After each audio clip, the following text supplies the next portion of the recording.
It's late again. The city outside is finally quieted down, its relentless hum softened to a distant murmur. The only light comes from this screen, casting long, tired shadows across the room. There's a particular kind of emptiness that settles in at this hour, a silence that isn't peaceful, but heavy. It's the weight of the day, of all the days before it's pressing down. A feeling of being stretched thin, pulled in 100 different directions until you can't remember where your own center is. It's a familiar weariness, a quiet disorientation that asks no questions but offers no answers either. You just sit with it, an old companion in the dark. You scroll through old messages, photos, memories, a gallery of moments where you gave a piece of yourself away. It felt right at the time, noble even. You offered your time, your energy, your patience. You carried burdens that weren't yours to carry, simply because you could. You saw a need and you filled it, a gap and you bridged it. You thought you were building connections, weaving a fabric of mutual care. You believed that this kind of giving was the currency of love, of friendship, of family. You thought your sacrifice was a testament to your devotion, a quiet offering laid at the feet of people you cared for. You told yourself that this is what it means to be a good person. But the silence of this room holds a colder truth, a truth that settles not with a crash, but with a slow, chilling realization. If you give too much, relentlessly, without pause, people don't just become grateful, they become accustomed. Your sacrifice, once a gift, solidifies into an expectation. It becomes part of the landscape, a given, a feature of their world they no longer have to acknowledge. Your effort becomes invisible infrastructure, and they simply live their lives upon it. And then, one day, when the well runs dry, when you finally have nothing left to give, they don't look at you with concern. They don't ask if you were tired, if you were breaking under the weight. They just look at you with a flicker of confusion and annoyance and ask, "Why are you like this now?" There was a time you helped without a second thought, without expecting anything in return. You saw it as an act of pure generosity. You sacrificed parts of yourself, your sleep, your peace, your own small joys, telling yourself it was for a greater good, for someone else's happiness. You took on tasks that were never assigned to you, shouldered responsibilities that were never meant for your shoulders. You became the reliable one, the strong one, the one who could always handle it. You wore this identity like a badge of honor, even as it grew heavier with each passing day. But in the quiet aftermath, when you look back at the ledger of your own life, you have to ask yourself, what did you get in return? What was the yield from this exhaustive investment of your soul? It wasn't understanding.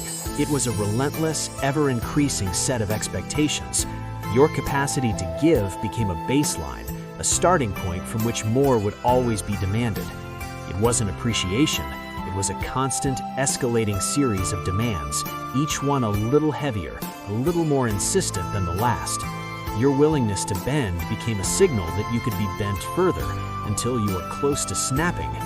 People, you've learned, are remarkably adept at this quiet alchemy.